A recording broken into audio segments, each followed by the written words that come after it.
अस्सलाम वालेकुम नाज़रीन, प्रोग्राम आज का पाकिस्तान और मैं हूं आपका मेज़बान बिलाल खान। मुल्क में तमाम सियासी जमातें इस वक्त जोड़ तोड़ की सियासत के अंदर मसरूफ़ हैं, क्योंकि कमोबेश 5 से 6 दिन का वक्फा रह चुका है हुकूमत बनाने के लिए। कौन होगा वज़ीर आज़म, और इस वक्त ये दौड़ जो है वो लगी हुई है कि कौन बनेगा वज़ीर आज़म। पहले हमने देखा था कि एक लाडला प्लस का नारा लगाया गया और ये कहा गया था कि मियां मोहम्मद नवाज शरीफ ही अगले वज़ीर आज़म होंगे, लेकिन हमने देखा कि इलेक्शन के अंदर किस तरह से नून लीग की प्रोग्रेस रही और कितनी सीट्स हासिल करने में कामयाब रहे। इस वक्त कोई ऐसी सियासी जमात नहीं है मुल्क के अंदर जिसके पास अक्सरियती मैंडेट हो और वो एक जो लकी नंबर है इस वक्त नेशनल असम्बली की सीट्स का, वो हासिल करने में कामयाब हो। कहीं ना कहीं किसी ना किसी सियासी जमात को एक दूसरे के साथ मिलकर बैठने की ज़रूरत है।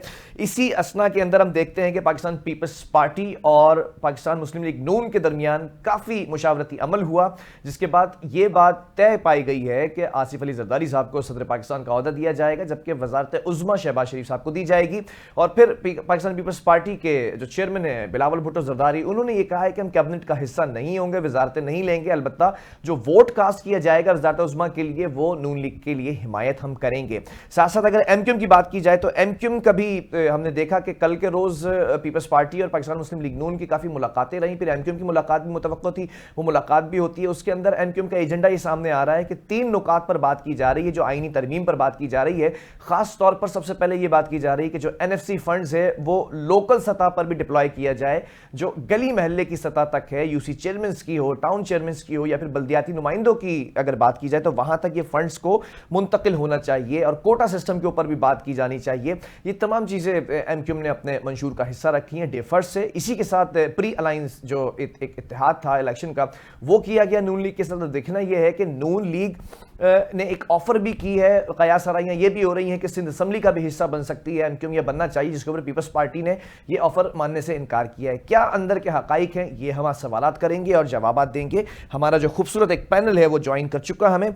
एमक्यूएम पाकिस्तान से मुआज मुकद्दम हमें ज्वाइन कर चुके हैं, पाकिस्तान तहरीक इंसाफ से कराची की सदर हैं फिजा जीशान साहिबा, वो ज्वाइन कर चुकी हैं। पाकिस्तान पीपल्स पार्टी से नवीद एंथोनी हमें ज्वाइन कर चुके हैं, और पाकिस्तान मुस्लिम लीग नून से आसिफ बाजवा साहब हमें ज्वाइन कर चुके हैं। मैं जरा पीटीआई और एमक्यूएम की इजाजत से नून लीग से जरा सवाल करना चाहूंगा। बाजवा साहब, सबसे पहले सवाल आपसे करना चाहूंगा कि इस वक्त किस ऊंट करवट बैठने जा रहा है मियां मोहम्मद शहबाज शरीफ साहब वज़ारत उज़्मा की सीट पर बैठने जा रहे हैं? सेटलमेंट हो गई है, मुशावरत हो गई है, बात पक्की हो गई है? बिस्मिल्लाहिर्रहमानिर्रहीम। बिलाल खान साहब, आपका बहुत शुक्रिया, आपने मुझे वक्त दिया। गुजारिश ये है कि इस बात में कोई दूसरी राय नहीं है कि आज 8 फरवरी के बाद, आज अगर 21 फरवरी है, तो आज तक कोई भी ऐसी पार्टी नहीं है जो अकेली इंडिपेंडेंटली पाकिस्तान में मरकजी गवर्नमेंट बना सके। ना ही पाकिस्तान पीपल्स पार्टी, ना ही पीएमएलएम, और ना ही पीटीआई या दूसरी कोई आजाद जमातें। इस लेवल पे उनको सीटें नहीं मिली, ना ही किसी को सादा अक्सरियत मिली, और ना ही जॉइंट वेंचर करके भी 2 तिहाई अक्सरियत मिलने जा रही है। ये बहुत मुश्किल मरला है। नई हुकूमत का क्याम जो है, ये इसमें बेशुमार मसाइल हैं, लेकिन हमने ये तय किया है कि हम पाकिस्तान के लिए पाकिस्तान की सियासत को कुर्बान करेंगे। हम अपनी सियासत को कुर्बान जरूर कर सकते हैं, लेकिन हम रियासत को कुर्बान नहीं करेंगे। जिस तरीके से हमने 2018 के बाद, 18 के इलेक्शन के बाद, जब 4.5 साल की हुकूमत के बाद 16 माह की गवर्नमेंट मिली, तो मियां शहबाज शरीफ साहब ने बेबागे दोहल इस बात का इकरार किया कि हमने रियासत को बचाया है, लेकिन हमने बड़े सख्त फैसले करके अपनी सियासत को कुर्बान किया है। तो मैं ये समझता हूं कि आज भी पाकिस्तान की सियासत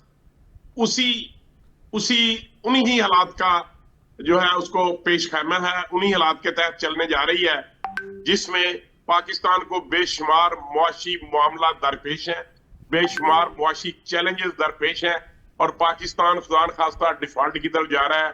हमने 35 अरब डॉलर जो है वो नियर फ्यूचर जून से पहले हमने IMF, वर्ल्ड बैंक और दीगर जो मालियाती इदारे हैं, जो ऐसे दोस्त मालिक हैं जिन्होंने पैसे दिए हुए हैं, उनको हमने वापस करने हैं, और करने जो है होने हैं।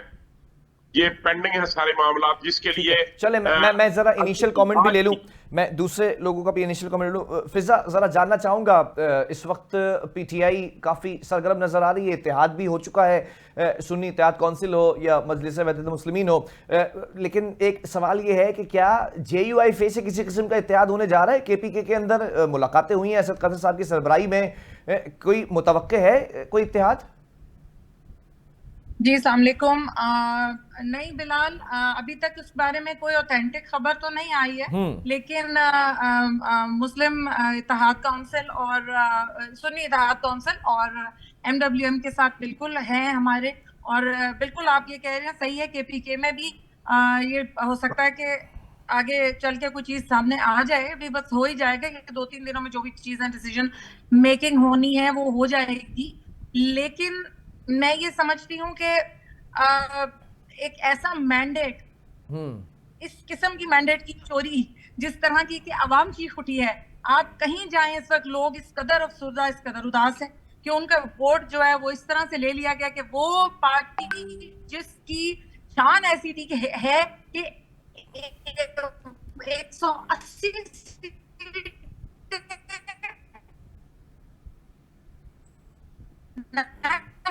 असेंबली के ऊपर ली के खत्म किया गया, तो अब आवाम तो सख्त हैरत होती है कि बिलावल साहब जो है वो 7 तारीख तक ये बात कर रहे थे कि शहबाज शरीफ को बहुत बुरा भला कह रहे थे, आज ये लोग बंदरबांट कर रहे हैं, आज ये लोग बैठ गए हैं इकट्ठे, और बिलावल तो इस कदर मैंने ठीक है, ठीक है फिजा, ये जो उनको कह रहे थे कि ना चलें मौज, जरा ये आपसे भी मैं एक सवाल करना चाहूंगा कि MQM इस वक्त बड़ी विन विन सिचुएशन के अंदर है। कराची के अंदर अक्सरियती मैंडेट MQM के पास है, लेकिन शिकवा ये है कि आपने भी जो है वो कंटेस्ट किया था, आपकी सीट के ऊपर क्या हुआ, जरा पहले मैं उस पर सवाल करना चाहूंगा कि MQM के भी तहफुजात हैं, इतनी सीट जीतने के बावजूद भी तहफुजात हैं कहीं ना कहीं MQM को, क्या तहफुजात है कराची में? जी अस्सलाम वालेकुम Bilal, thank you for inviting me, बहुत बहुत शुक्रिया। हमारे तो पहला तहफ़्फ़ुज़ तो यही है कि क्या कहते हैं, हमारी 18 सीटें थी, उसमें से भी 3 जो हैं उस पर कब्जा हो चुका है। अच्छा। लेकिन फिर भी हम ओवरऑल रिजल्ट से हम ओके हैं। ओके, हमारा एक PS 129 जो जिस सीट पे मैं खड़ा हुआ था उसमें हमें रिजर्वेशंस थी, हम जा रहे थे पिटीशन डालने और हमने कुछ रुजू भी किया है अदालत से, तो उसमें ये राह फरार इख्तियार कर ली है और वो खुद बोल के जा रहे हैं कि उसमें धांधली करके मुझे जिताया गया। तो ये एक पॉइंट है हमारे लिए जिसपे हमने एक अदालती तौर पे हम उस पे एक्शन ले चुके हैं और इंशाल्लाह उसके ऊपर कुछ अच्छा रिजल्ट आ जाएगा, पॉजिटिव रिजल्ट आ जाएगा। ठीक है, अगर लार्जर स्केल में बात की जाए तो MQM इस वक्त क्या डिमांड कर रही है, क्या मांग रही है, और इस वक्त किस सिचुएशन के अंदर है? आज भी जो बात हुई है नून लीग के वक्त से, हमारी मुज़ाकराती कमेटी जिसमें कामरान डिसोरी साहब, मुस्तफ़ा भाई और फारूक भाई के ऊपर ये 3 रुकनी मुज़ाकराती कमेटी जो है हमारी जो बात हुई है उस पर भी हमने तरामीम की बात की है। आइनी तरामीम हमारे जो इख्तियारात हैं 140A के, अच्छा वो सिर्फ कराची बेस्ड नहीं है, वो सिंध अर्बन बेस्ड नहीं है, किसी भी एक शहर के लिए नहीं है, वो पूरे पाकिस्तान के लिए हम मांग रहे हैं। अच्छा। ताकि ये जो डेवोल्यूशन ऑफ पावर है from very prime minister to council तक ये जाए और इसमें पूरे पाकिस्तान की जो है तरक्की का सम्राट आपको नजर आएंगे। अच्छा, इस वक्त जरा इस खबर की भी तस्दीक कर दीजिएगा कि गवर्नरशिप भी मांगी और कामरान टिसोरी साहब को ही आगे कंटिन्यू करने के लिए फैसला किया गया है कि MQM की जानिब से? जी, गवर्नरशिप मांगी नहीं है। गवर्नरशिप हम कोई भी चीज मांगेगी क्यों, जिस पे हमारा हक बनता है वो हम मांगेंगे क्यों? तो ये कोई मांगने वाला सवाल पैदा नहीं होता। इस पे बैठ के बात हो सकती है, लेकिन हमारा गवर्नर बहुत अच्छा काम कर रहे हैं। हमें उनके ऊपर कोई वो क्या कहते हैं कोई रिजर्वेशंस नहीं है। हम we are okay with governor अच्छा काम कर रहे हैं। दूसरी सियासी जमातों का भी अगर कोई गवर्नर आता तो वो भी अच्छा ही काम करेगा। नून लीग अपना गवर्नर लेकर आती है या पीपल्स पार्टी अपना लाती है? मुझे बता दें कौन से 4 प्रोविंसेस हैं, क्योंकि मुझे KPK के गवर्नर का नाम बता दें। आपको मालूम होगा, आवाम को मालूम नहीं है। आवाम को सिर्फ एक ही गवर्नर का नाम मालूम है, वो एमक्यूएम के गवर्नर, नुमाइंदा गवर्नर है कामरान खान बिसोरी। पूरे पाकिस्तान में एक ही गवर्नर का नाम याद होता है, पूरे पाकिस्तान में एक ही मेयर का नाम याद होता है। तो अल्हम्दुलिल्लाह we are okay with it. हाँ, ये आपने बात 100% सच कही है। बहरहाल मैं ज़रा नून लीग की तरफ बढ़ूंगा, पीपल्स पार्टी भी हमें कुछ देर में ज्वाइन करेगी। बाजा साहब ज़रा बता देना, एमक्यूएम आपके साथ इस वक्त इत्तेहाद के अंदर है, एमक्यूएम बड़ी तगड़ी पोजीशन के अंदर है और एमक्यूएम अभी से तगड़ी पोजीशन में नहीं है। 18 के अंदर भी एमक्यूएम बड़ी अच्छी स्टेबल पोजीशन के अंदर थी। खान साहब के साथ हुकूमत का हिस्सा बने, फिर अदम एतमाद के अंदर आपके साथ आए और फिर आपका हिस्सा बने, पीडीएम का हिस्सा बने। इस वक्त एमक्यूएम ज़रा ये बता रहे हैं कि गवर्नरशिप भी जो है वो मांग ली है और 5 वजारतें भी मांगी। आप जरा इसकी भी तस्दीक कर दें कि मीटिंग के अंदर क्या कुछ मांगा गया है और क्या कुछ देने की यकीन दहानी कराई गई है। देखिए, बात यह है कि इसमें 2 चीजें इंपॉर्टेंट है। एक तो जो मरकजी हुकूमत है उसमें उनके एमएनएज हैं और मरकजी हुकूमत का इख्तियार है कि वो किसी भी सूबे में अपने नुमाइंदा को गवर्नर मुकर्रर कर सकती है।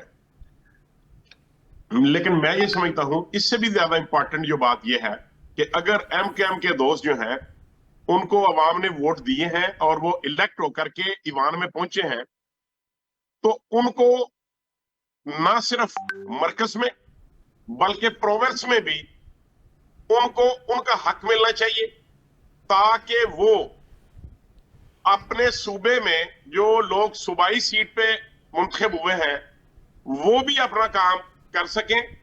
और उसके लिए ये जरूरी है कि पाकिस्तान पीपल्स पार्टी के साथ भी उनकी कोऑर्डिनेशन हो, क्योंकि एमकेएम वाले जो हैं वो ये समझते हैं कि मेयरशिप के ऊपर उनका हक है। अच्छा। लेकिन चूंकि साबका इलेक्शन में, बल्दियाती इलेक्शन में उन्होंने हिस्सा नहीं लिया, इस वजह से वो वहां पे मेयरशिप के लिए उम्मीदवार नहीं आ सके। अब मैं being political worker of PML ये समझता हूं कि पाकिस्तान मुस्लिम लीग नून के अकाबरीन के ऊपर ये जिम्मेदारी आयद होती है कि वो न सिर्फ मरकज में उनको अकोमोडेट करें बल्कि सूबाई हुकूमत में भी जिस कदर उनकी सीटें हैं उनको डेवलपमेंट फंड मिलने चाहिए, उनको सूबाई वजारतें मिलने चाहिए। नहीं तो आप लोग चाह रहे हैं क्या एमकेएम सिंध हुकूमत का हिस्सा बने? क्या पीपल्स पार्टी ने इस ऑफर को, क्या पीपल्स पार्टी ने इस ऑफर को रिजेक्ट किया है? कि उनका ये हक बनता है, उनको चाहिए, लेकिन ये डिपेंड करेगा दोनों फ्री कैन के ऊपर। नहीं, वो तो तैयार नहीं है पीपल्स पार्टी के साथ बैठने के लिए।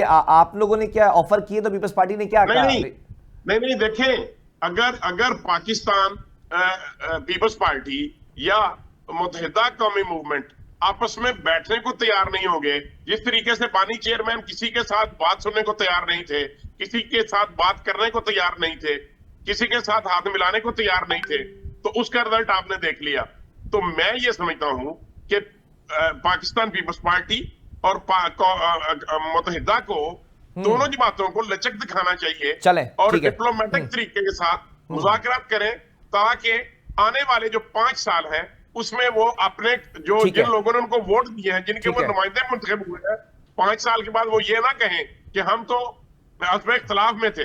ठीक है, तो ये अवाम पसंद नहीं करती। अवाम की ख्वाहिश होती है कि उनके जो छोटे मोटे मसाइल हैं या बड़े मसाइल हैं जो सूबाई असेंबली या सूबाई गवर्नमेंट कर सकती है या मरकजी गवर्नमेंट कर सकती है। मैं जरा एक ट्विस्ट है इस टॉपिक में, आज एक ट्विस्ट है। फिजा, मैं जरा आपसे सवाल करना चाहूंगा। फिजा, अभी जैसे बात की बाजा साहब ने कि खान साहब किसी से बात करने के तैयार नहीं है, लेकिन खान साहब के अंदर एक फ्लेक्सिबिलिटी मैंने देखी, चाहे वो JUIF हो, चाहे वो दीगर सियासी जमातें हों। पहले कहते थे कि मैं अक्सरियती मैंडेट के साथ आऊँगा, अक्सरियती मैंडेट तो ना मिल सका, लेकिन आज़ाद उम्मीदवार जो आपके हैं वो सबसे ज़्यादा मैंडेट लेकर इस वक्त नेशनल असम्बली की सीट्स में बैठे हुए हैं। ऑब्वियसली एक ज़रूरत है इस वक्त किसी ना किसी सियासी जमात को ज्वाइन करने की, उस ज़रूरत के तहत ज्वाइन किया जा रहा है। लेकिन क्या फ्लेक्सिबिलिटी इस वक्त मौजूद है PTI की आला क़यादत में कि किसी भी सियासी जमात के साथ बैठकर मुशावरती अमल हो सकता है क्या?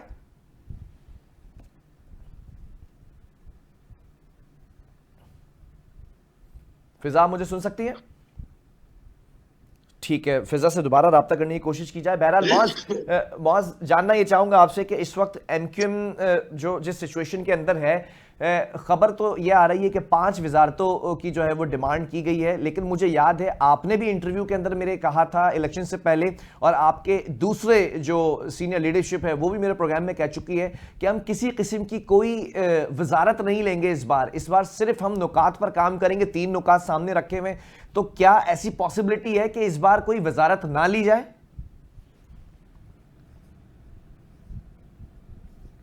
जी जी बिलाल, ये पॉसिबिलिटी नहीं, ये हमने तकरीबन हमारी तरफ से इस बात पे पूरी हम लोग पूरी पार्टी जो है एक 1 पॉइंट एजेंडा पे अटकी हुई है कि ये तरमीम करवा देना। ये देखें, हम बात क्या कर रहे हैं, हम बात कर रहे हैं कि गली मोहल्लों में पावर्स एग्जीक्यूट होनी चाहिए, उनके पास डिवॉल्व होनी चाहिए, ताकि हमें जो है ना, मतलब गवर्नमेंट हो ना हो, लोगों के पास उनके अपना मसाइल हल करने के ना लोग मौजूद हों, जो उनकी गली मोहल्ले का बंदा है वो मौजूद हो। एक चीज, दूसरी चीज, बात रही मिनिस्ट्रीज की, देखें मिनिस्ट्रीज हम इसके ऊपर बात हो सकती है, लेकिन इस पे हम बात कर नहीं रहे हैं, इसके ऊपर हम बात कर नहीं रहे हैं। ये पांच वजारतों की जो बात है, इसमें ये किसी ने उड़ाई हुई होगी या किसी ने कुछ आपको मतलब कुछ बोला गया, लेकिन हमने कोई डिमांड नहीं की।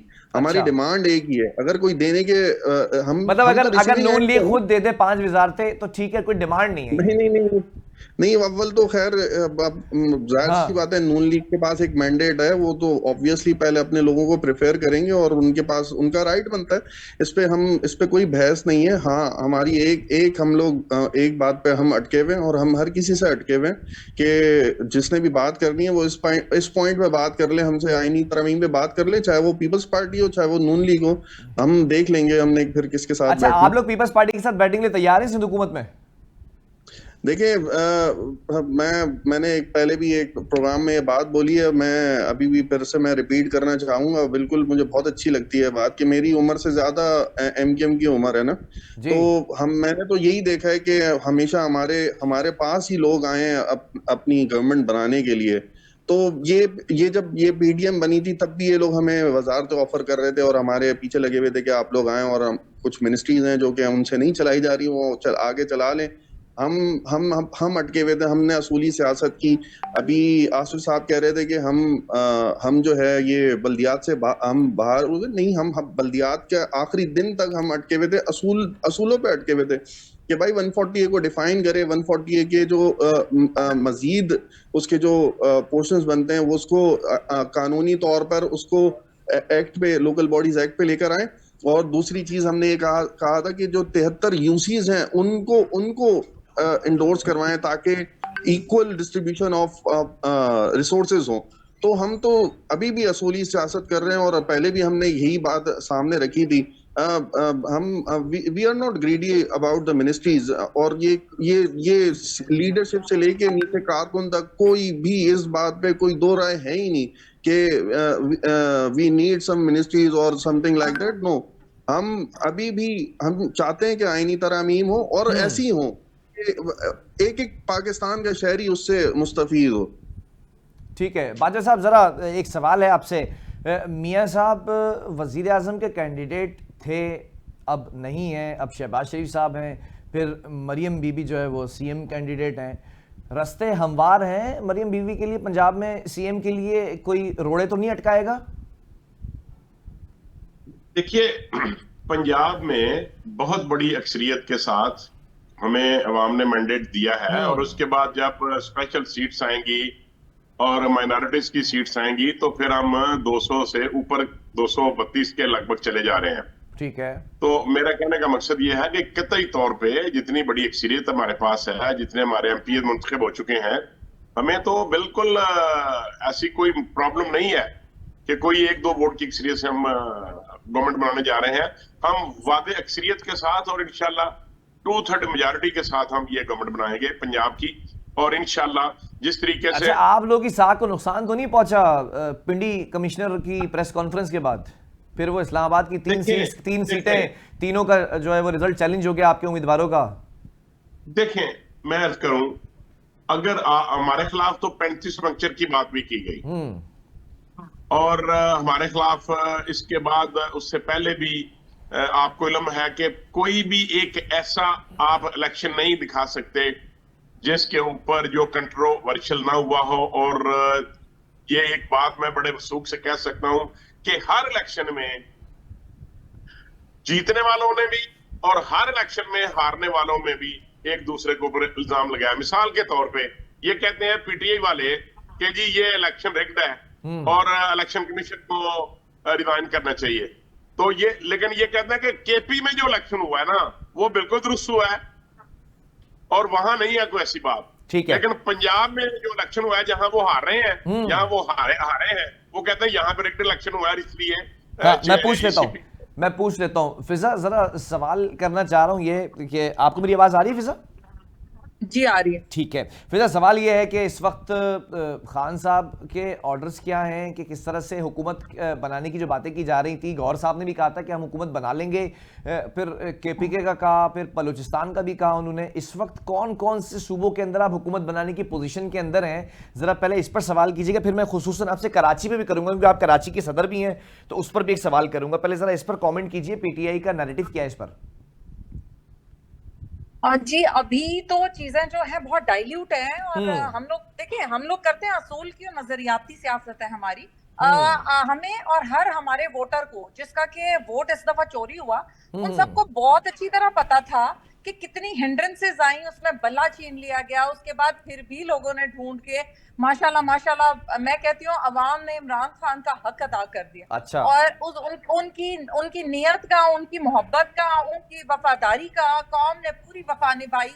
हमें अपनी कौम से कोई शिकायत नहीं है। उसके बाद जिस तरह से इसके बाद उन्होंने उमर अयूब साहब को, जो जनरल सेक्रेटरी साहब हैं, उनको बिल्कुल अभी उन्होंने नॉमिनेट किया था।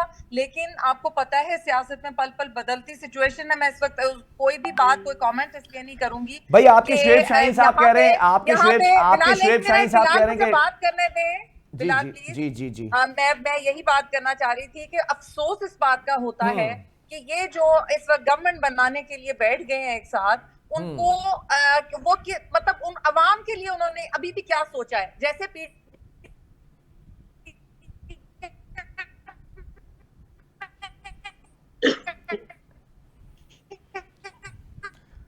गालिबन कुछ टेक्निकल इशू है, फिजा का जो है नेट का इशू है। बहरहाल मौज, ज़रा आपसे मैं सवाल कर लेता हूँ कि कराची के अंदर ये भी तासुर जा रहा है ख़ास तौर पे जमात इस्लामी की जानिब से, और आप जिस हल्के के अंदर कंटेस्ट कर रहे थे, हाफिज़ साहब उस सीट के ऊपर जीते, तो हाफिज़ नईम ने भी ये एक इल्ज़ाम लगाया है और तहरीक लब्बैक ने भी इल्ज़ाम लगाया है, पीटीआई के जो आज़ाद उम्मीदवार थे उन्होंने भी इल्ज़ाम लगाया कि ये तमाम मैंडेट उठाकर एमक्यूएम की गोद में रख दिया गया है और कराची का सौदा हमेशा किया जाता है। जब वज़ीर आज़म बनाना होता है तो कराची का सौदा किया जाता है किसी एक सियासी जमात को मैंडेट देकर, और फिर नेशनल असम्बली के अंदर उसके साथ इत्तेहाद करा लिया जाता है। इस पर एमक्यूएम का मौक़िफ़ क्या है? क्योंकि एमक्यूएम तो बड़ी कॉन्फिडेंट थी, मुस्तफ़ा कमाल भी 17 सीट की बात करते थे, आप लोगों ने वही सीट्स निकाली हैं, एग्जैक्ट फिगर वो निकाला है जो पहले से बातें की जाती थी। तो क्या कोई पहले से कोई जादू की छड़ी घुमाई थी, पता था कि ये होने वाला है? दरमियान में आपने उनसे सवाल शुरू कंप्लीट नहीं करने दिया है, आपकी मर्जी है, ठीक है। मैं जवाब दूं? फिजा आपकी आवाज़ मुझे जो है वो बड़ी डिस्टॉर्शन के साथ आ रही है, कट होकर, इसीलिए जो है वो सवाल दूसरे गेस्ट की तरफ गया। बहरहाल आपको पूरा टाइम मिलेगा, अपना बात कंटिन्यू कीजिएगा, जवाब दीजिएगा।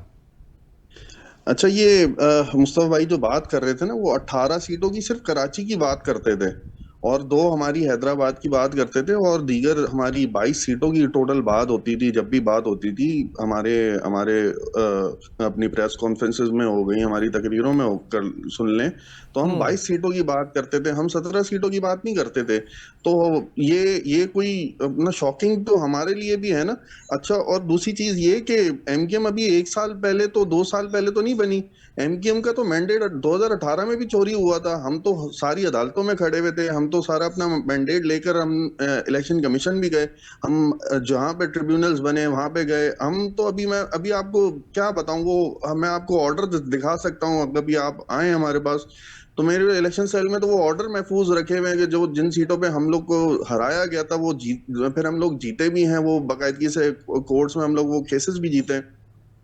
एमकेएम कोई नई जमात थोड़ी है कि जिसको फौरन जो है पीटीआई की तरह उसके झोली में मैंडेट डाल दिया गया और फिर वो परफॉर्म कोई नहीं कर रही। हमारी एक लेगेसी है, हमारी एक लेगेसी है 30 साल की, हमने परफॉर्म मतलब मैं करके ये समझ दिखाया लूं कि एमक्यूएम को एक होने का, एमक्यूएम को एक होने का या एक करने के लिए तोहफा मिला है। नहीं नहीं, ऐसा ये एमकेएम को एक होने का, एमकेएम तो थी ना, मतलब हमारे साथी एमक्यूएम जो हैं थी, वहां एक से धड़े दूसरे। थे, वो धड़े मिले, ये तो आप डिनाई नहीं करेंगे ना। नहीं नहीं नहीं, धड़े कहाँ थे? एमकेएम पाकिस्तान तो मौजूद थी ना, फारूक भाई आए हैं, मुस्तफा भाई अपने साथियों के साथ आए हैं, तो ये एमकेएम पाकिस्तान तो मौजूद थी। और फिर हम लोग कोई मतलब ये आप इस तरीके से ना बोलें। देखिए पीएसपी डिसॉल्व हुई, उसने फिर एमकेएम ज्वाइन की, फिर फारूक भाई ने ओआरसी नहीं तो डिसॉल्व आप की, कान वो मांस एमकेएम यहां से ज्वाइन पकड़े किए। या एमकेएम दूसरी तो तरफ से मौजूद कान थी। पकड़े, एमकेएम आप कान सॉरी यहां से पकड़े एमकेएम या वहां से पकड़े। क्या एमक्यूएम पाकिस्तान को मुस्तफा कमाल के आने का, फारूक सत्तार के आने का फायदा हुआ ही है?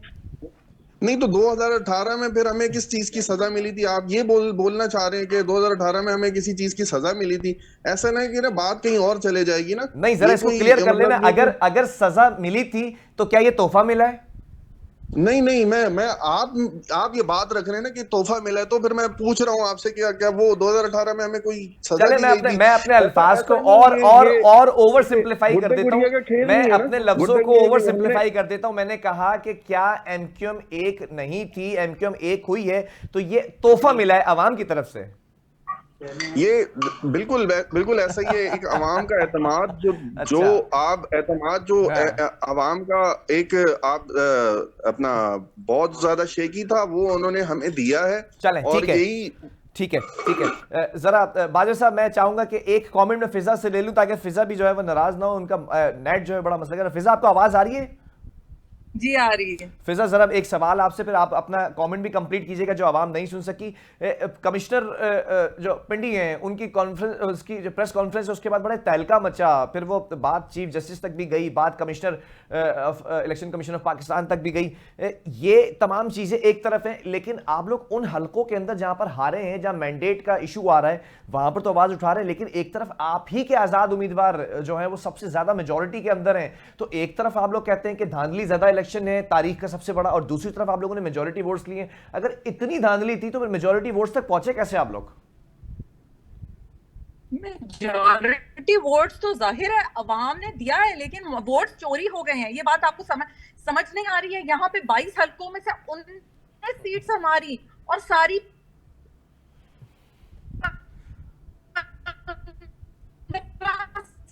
इन्होंने एमक्यूएम की झोली में डाल दी गई है। इंतहाई दर्जे का, मैं कहती हूँ, गंदा गलीज तरीन इलेक्शन हुआ है इस दफा, और इसका जो खमियाजा है वो बेचारी अवाम भुगतेगी।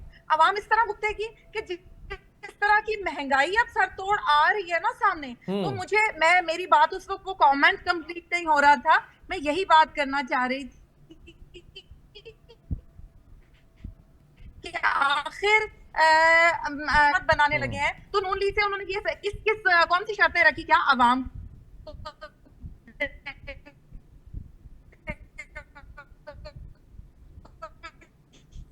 शर्त रखी गई? शर्त रखी गई कि गैस की कीमतें जो है वो नेट का कुछ इशू है, तो फिज़ा का जो कमेंट है वो दोबारा नहीं सुन सके। बाजवा साहब, मैं फिज़ा की बात को आगे बढ़ा देता हूं, क्योंकि मुझे कुछ चंक समझ में आ गए हैं जो निचोड़ है, तो ये नाइंसाफ़ी हो जाएगी कि अगर मैं किसी का भी मौक़िफ़ सामने ना रखूं। बहरहाल उनका मौक़िफ़ यही है कि इलेक्शन के अंदर वोटर का जो टर्नआउट था वो तो अच्छा खासा था, ठीक है, और वोट हमें पड़े भी हैं, और फिर वो ये भी कहना चाह रही थी कि फॉर्म 45 भी हमारे पास है, और फिर इन्हीं के जो एक सीनियर क़यादत है शुएब शाहीन साहब, वो भी ये कह रहे हैं कि हमारे मैंडेट पर डाका डाला गया है। तो फॉर्म 45 की अगर बात की जाती है, इनके कैंडिडेट्स के पास भी मौजूद हैं, फिर इलेक्शन कमीशन के पास भी मौजूद है, आपके पास भी मौजूद हैं। तो अभी अगर ये चैलेंज होंगी चीज़ें सारी, और जैसे कि इस्लामाबाद की 3 सीटों पर चैलेंज हुआ है, और अगर कहीं सेटबैक होता है, तो फिर नून लीग कहां पर खड़ी है? क्योंकि नून लीग बड़ी कॉन्फिडेंट थी, लोग कह रहे थे कि मियां साहब जो है वो अगले वजीर आजम हैं, उतर गए, पाकिस्तान की सरजमीन पे पैर रख दिया है, वजीर आजम शिप भी ले लेंगे ये, और ऐसा ही कुछ होता नजर आया।